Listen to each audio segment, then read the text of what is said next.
Rob, welcome to the Writing Coach podcast. It's so great to have you here. Oh, it's great to be here. Thank you very much, Kevin. So, you have a pretty unique situation in that you don't just live on a Hawaiian island, but also on an animal sanctuary. So, tell us about this animal sanctuary where you live and write. Well, I'm no longer living at the sanctuary. I'm living with my wife Nikki, about 40 minutes away. But the sanctuary got started. I moved to Hawaii to start the sanctuary. It's a plant and animal sanctuary. Initially, we were set up to do permaculture. This was back in 2017, and so it took a year to see how the sun, the wind, and the rain affected the land, and getting ready to do the planting after a year of study.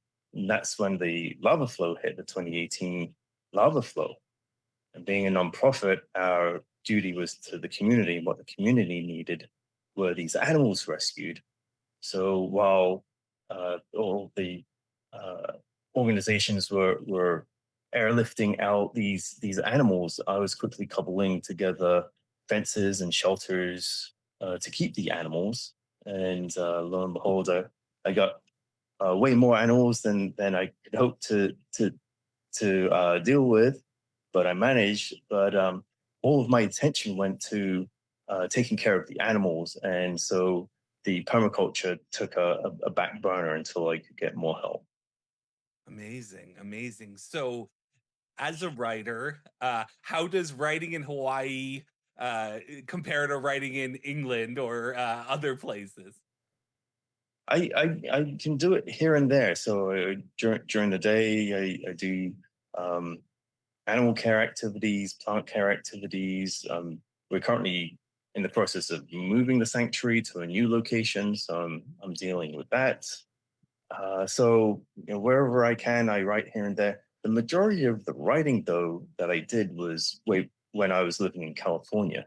Oh, So I would interview Arlinda, and when we were working together, and we would steal away a conference room, and she would tell me some anecdotes, or when we go out to lunch together, she would tell me some anecdotes, and then when I got back, I copy down into a notebook all of the notes, and would write scenes for her and read it back to her, and then she would correct me and make adjustments to some of the assumptions that I had made. It's a long process, and we really weren't.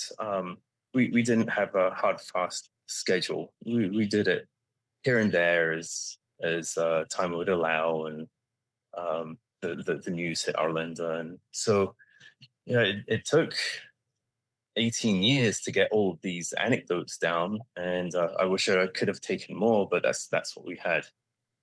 When I was reading back the anecdotes, I was trying to put together a through line, a narrative, and I noticed that a lot of these anecdotes, they're like, if you're sitting down at a dinner party and you're telling stories back and forth to people, it's all great in the moment, but it's different if you're reading it in a book. And I noticed that a lot of her emotions were missing, a lot of her insight, her what we call interiority was missing. So towards the end, I read these back to Arlinda, and I'd let her know, and uh, then she was able to dig a little deeper into the emotions and tell me the reasoning why she did things. And so I integrated that into the narrative as well. so you mentioned spending almost 15 years writing the book, but I believe it was even further back than that when the initial idea started. So take us right back to the moment where you realized this was a story that you were going to tell. This was back in 1995. Arlinda wanted to take me to this restaurant called Vertigo. It's at the basement of the Transamerica building. And she used to dance there back in the late 70s. And it was a disco back in the late 70s. And so she wanted to see the space when it turned into a restaurant. And And the service was really slow that day. It took 2 hours to get our meals out. So in that time, she started telling me a lot of her stories, and I realized that the person I was sitting next to, because we were cubicle mates at the law firm where we worked, and yeah, I noticed this, all I knew her was a legal secretary, and she's telling me these stories of her dancing on a television show called Upbeat, which became nationally syndicated, and she was dancing next to these musical giants of the time: Stevie Wonder, James Brown. She later danced for Rare Earth, but actually it was probably Peter Rivera's band, because Rare Earth didn't have dancers up on stage. And then yeah, she was in Cleveland's first Miss Black Beauty pageant in 1970, and so she had this star-crossed past that I never knew, and that those are really amazing stories that she told. And that was the That's, beginning of what became the book. yeah, that was the beginning of it. And then yeah, so over the years, over the 18 years of knowing her, I took down the anecdotes, and then towards the end, when uh, this medical crisis happened with Arlinda, I took really studious notes. And one time, her niece visited us from Cleveland. She flew out to take care of Arlinda as well, and she took a photo of us. And Arlinda's like, "Oh, this is for the book, right?" I was like, "Oh yeah, yeah, this is." So so that got me reading more of her anecdotes back to her, because I was on limited time with her. And then when she passed away in 2012, it took me 14 years to get the story to where it is right now. I did have I did have an incident at the sanctuary. I was held hostage and received 3 concussions one night. So been disabled ever since. And so for the past 7 years, it's taken a really long time for me to do this work. It takes me about 4 times as long as it normally would have. So this book should have been out, maybe 5 6 years ago, and so just due to my disability, it just took so much longer. I'm so sorry to hear that you went through that. Yeah, thank you.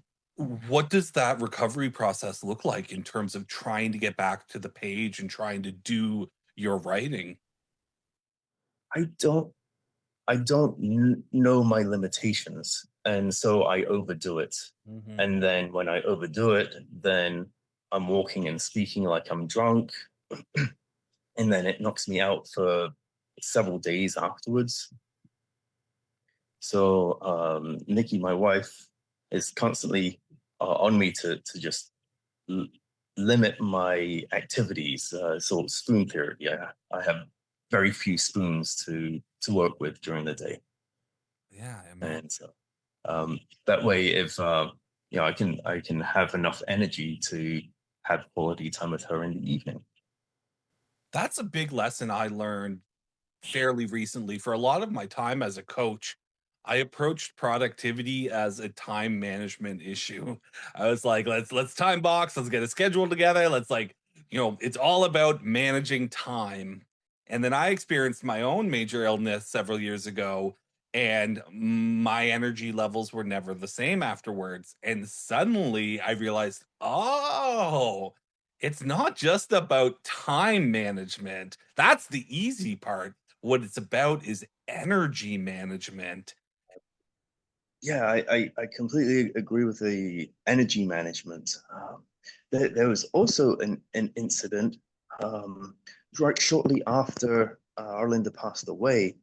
I went to the records departments of the 2 hospitals where she had her medical care.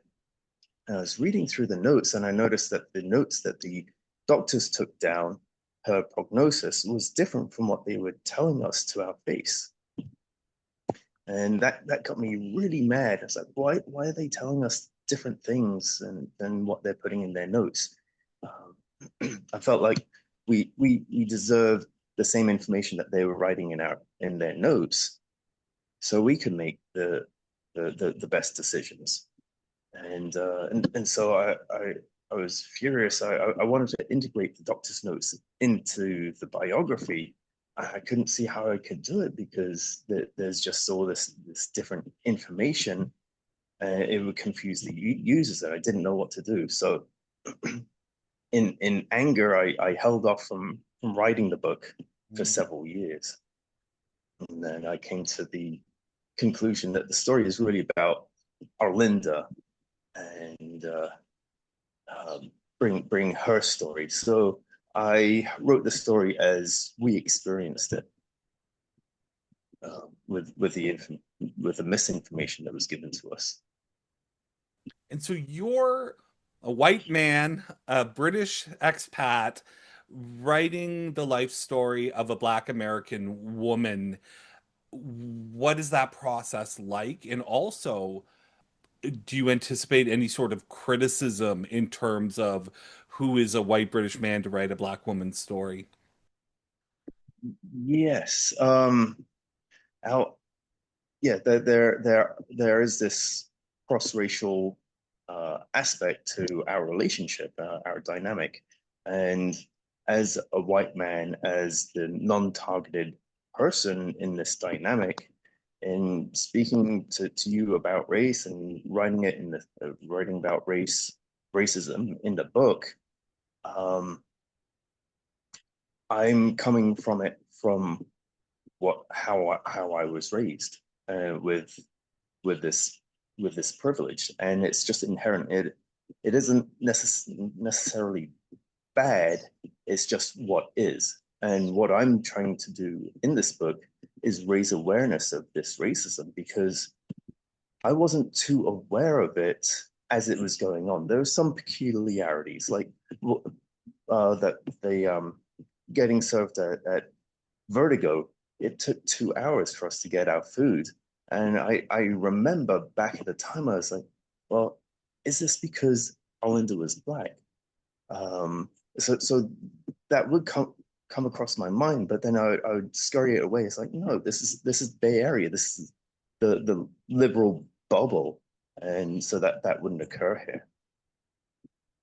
Um, but as I was writing down what was happening, her medical journey, and talking to Arlinda about being raised in the Jim Crow South in Alabama, a stone's throw away from Birmingham, where a lot of the civil rights protests occurred, in Montgomery, Alabama. That was the hotbed of the civil rights movement.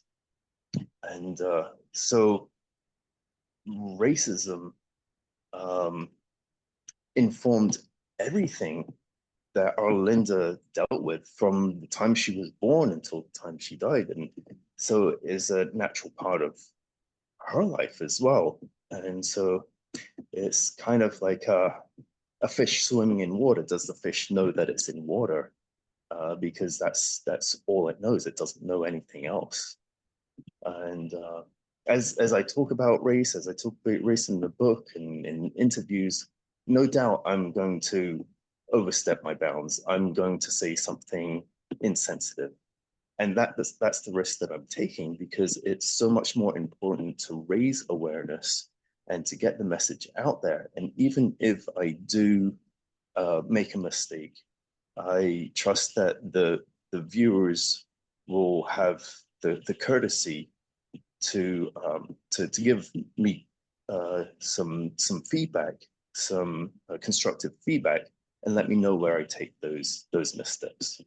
Mhm. And I'm willing to take responsibility for anything that I I I misstate, and it's just naturally going to happen from time to time. Yeah, and I think it's also people's responsibility to bring context into a situation.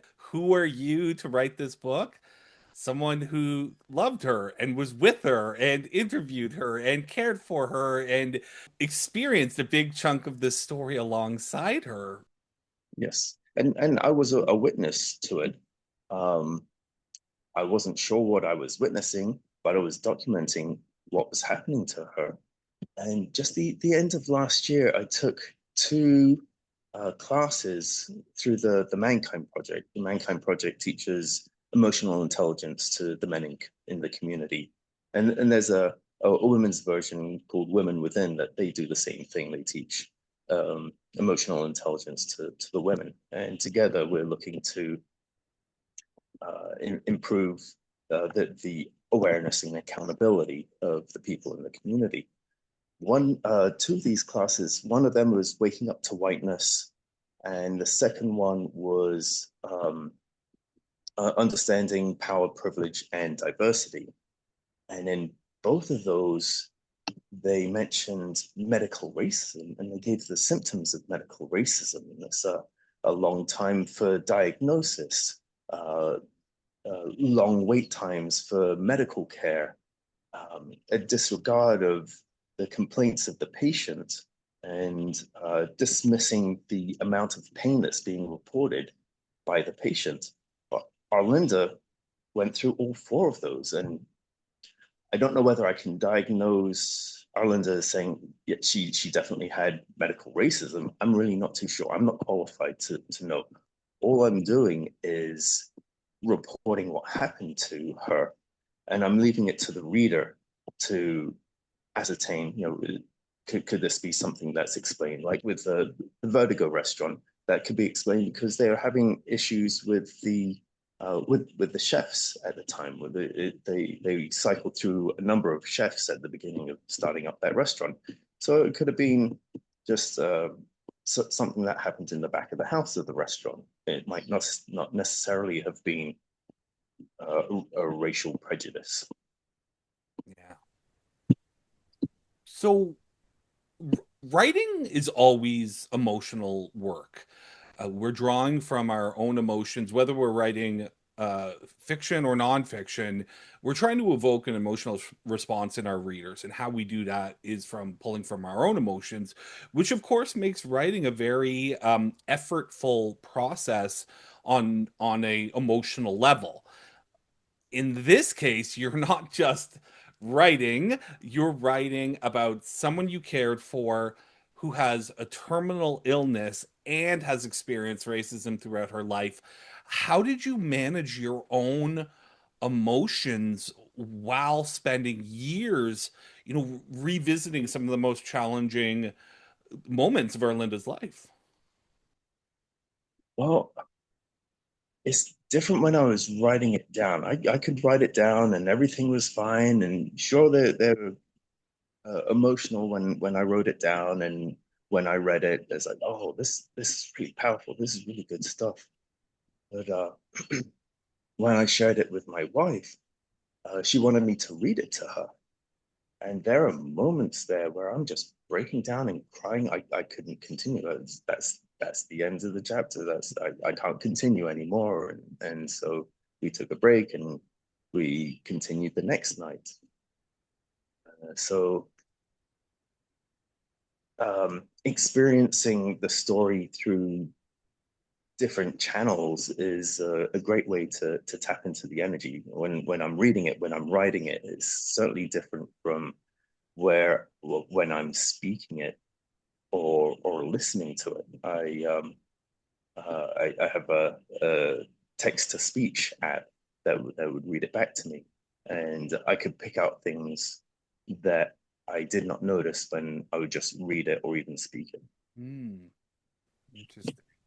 Well, the book is coming out August 27th, which would have been Arlinda's 75th birthday, but also the 63rd anniversary of Dr. King's I Have a Dream speech. So, was that always your plan to release the book, on that, at least on August 27th, if not, the 75th birthday of Arlinda?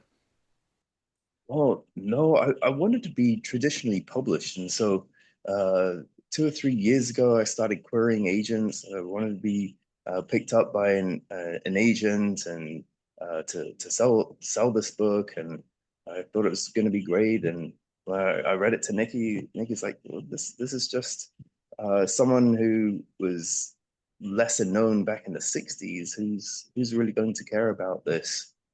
And and after a while, just sending the queries out to 140 agents, getting 45 messages back saying, I don't know how to sell this, essentially. I realized I need to publish it myself, and I didn't want to because it's a lot of work. It's a lot of work to do the promotion, the book design, the editing, and all that. And I really didn't have enough time on my hands, but I wanted to get this out, and I realized that her 75th birthday was coming up on in this year, and so it's like, yeah, I just have to do it as best as I can, and that's what it is. So I'm putting out there the best version that I could do, and had I known all I gathered in writing this project and started way back in 1995, I would have done things differently. I would have interviewed Arlinda a lot differently. I would have probed more for her motions and reasoning a lot earlier on, and gathered more anecdotes and pulled together more threads. But yeah, this is just the best that I could do with the material that I have. I'm a big proponent of self-publishing, so I was thrilled when I saw that you had decided to give up the traditional route and go with the self-publishing. I think there is so many. I mean, there's benefits and drawbacks to both traditional and indie, but I think for such a personal project like yours, as well as a somewhat complex project in terms of the various kind of thematic elements being explored here. We've talked about racism, we've talked about medical racism, there's a terminal illness story in here, but there's also a celebration of Arlinda's life and her times dancing and in modeling competitions and whatnot. So what have you found indie publishing or self-publishing has allowed you to do with this book that perhaps you would not have been able to do otherwise if you had ended up going traditional? Oh, it allowed me, well, because when I was querying the book, I wasn't done editing the book. I was continuing to tweak it, and even up until last year when I found out about this medical racism aspect, uh, then I went back in the manuscript and I teased out a little bit more of those aspects of her life. I was like, well, now it's no longer just a story about this somewhat famous person 50 years ago. It's now more current, or as current as it was back then, in talking about the racism, the medical racism that's going on right now. And so now it has pertinence. Now uh, the book has teeth and is a lot more promotable, which I might have missed had an agent picked me up. Mhm, mhm. Well, from what it looks like, you've gone, you were saying you didn't want to do all the work, but it looks like once you made the decision to do it, you've gone all in terms of doing a very professional job of it. Did you feel like if you were going to do it, you just needed to do it right? Yeah, I needed to make it as professional as possible. And so I designed the book cover myself. I used to do internet marketing for a number of decades. And so I have some graphic design capabilities. And I was just leveraging those design capabilities to make a book cover look like as if it came out of one of the big five. So who is the book for? Who do you think the readers out there who are going to really dig this book are? I'm looking to reach out to Black women in their 30s, 40s, let them know that their story, that their struggles are not going unnoticed. Mm. A white man sees them, that he recognizes what they're going through seeing Arlinda go through it. So I want this book to be like an ambassador to Black women, to know that their struggle is not for vain, that there are people on their side looking for them to be successful. And that's why I want to get this book out into as many libraries as possible, because it's much more important to get the message out to as many people as possible. What does that process look like in terms of, making presence in libraries a big part of its release? It definitely needed to be published through IngramSpark, because a lot of libraries make their purchases through IngramSpark.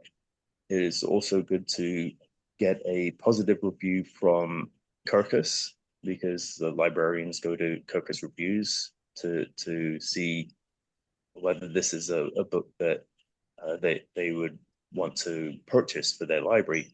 I want to say Kirkus Reviews gave me a really stellar review. I'm really pleased with what they said. Yes, something I often tell clients is not to go with Kirkus because one, it's expensive, and two, there's no guarantee they're going to give you a good review. In fact, they're known as particularly hard reviewers. So the fact that you took that risk and got such a glowing review is fantastic and just speaks to the quality of the book. Thank you.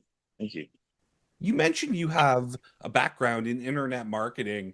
I would think that's going to come in handy doing a book launch and a book promotion campaign from an isolated place like Hawaii. Is that how you're going to get the word out there? Just rely heavily on online marketing? Yeah, I'm going to have to. It's going to be really expensive for me to go to the US mainland and do a book tour or go to conventions and market the book that way. So my strategy is just going to be all online through podcasts, through good SEO, search engine optimization on the website. And I just got a copy of the latest IngramSpark newsletter, and they had an article talking about generative engine optimization, and they said people are using AI tools to search for books. They're like, find me the next book talking about such and such, and AI is coming back with some suggestions. So I was like, well, that's perfect for me. I can do some GEO strategy, and so that the search engines will uh, will provide my book title for people who are looking about for stories about medical racism, or uh, um, how people live in Alabama, or in during the civil rights movement. Certain searches like that will come up with this book.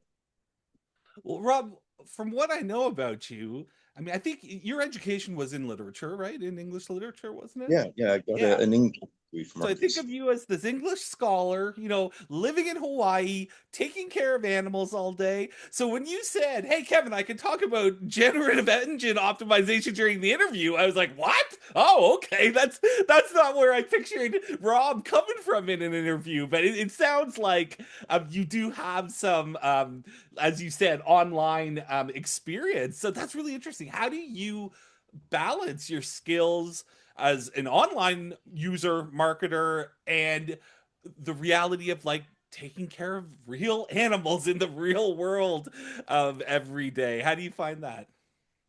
Uh, it is a struggle, but I think the online strategy really doesn't take too much time. It's all about consistency. So when SEO was king, and people were talking about creating a well-structured web page with header one, header two, header three tags, things like that, and making sure that all the content was clearly represented for search engine consumption.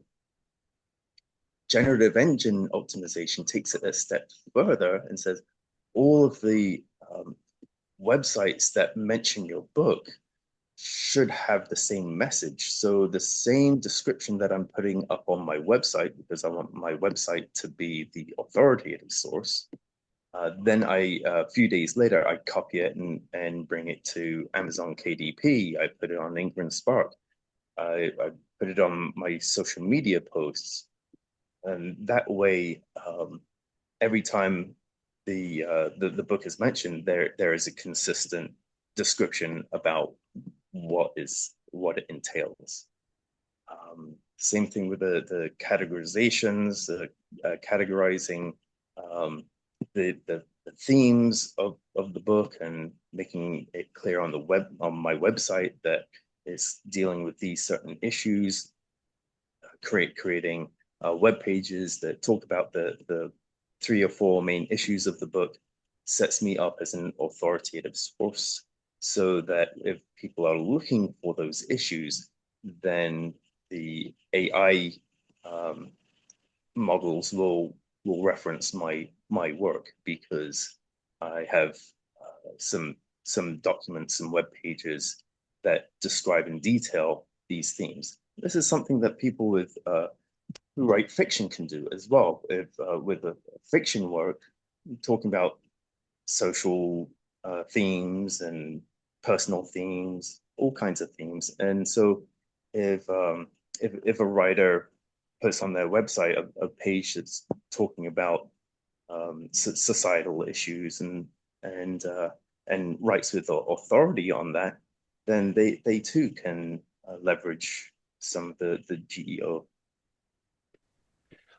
A lot of people come to my story plan program to plan a story. Some people come kind of halfway through a manuscript, but then there's other folks like you who actually come to the program with a completed manuscript and do this kind of reverse engineering process using the story plan methodology. So I'd love to hear, as someone who came into the program with a completed manuscript already, what did you take out of the program and how did it impact how you move forward with the book?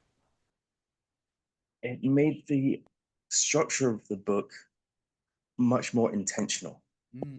So when I came to you with this story, it was pretty much written and and the beats were there, but they're just really obscure. So I was taking your story plan intensive or the different models that I could use for writing the book and identifying the beats.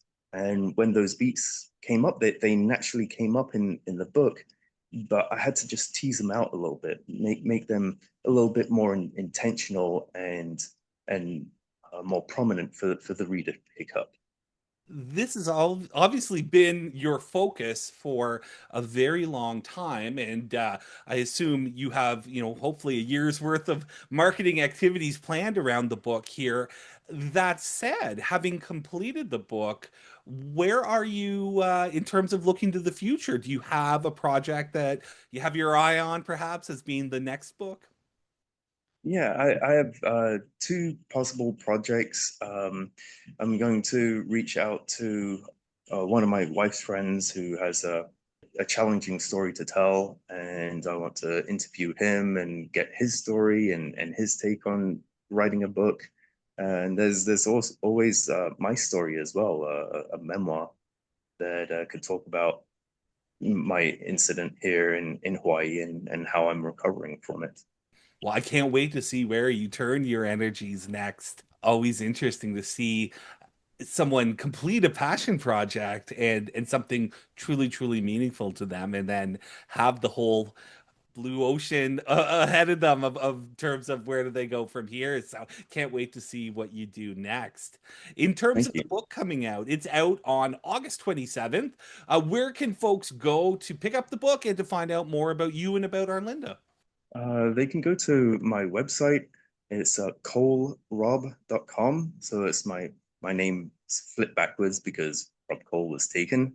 And so I'll be updating the website with links to the IngramSpark website to get the book or to Amazon. And I'm going to try Bookshop as well, bookshop.org, and get the book there. I just have to go through all the account validation processes and get that all squared away. Well, Rob, congratulations on completing what was obviously a hugely important writing project for you, and a real testament to Arlinda and her amazing life and the relationship that you two had together. Congratulations on getting it out there into the world. Thank you very much. It's certainly a long and challenging project, and I'm glad that it's finally going to be presented to the world to consume. Well, I was so glad to have you on the podcast today. Always great to speak with you. Thank you so much for taking some time to join me here today. Thank you for having me. It's great. Thank you, Kevin.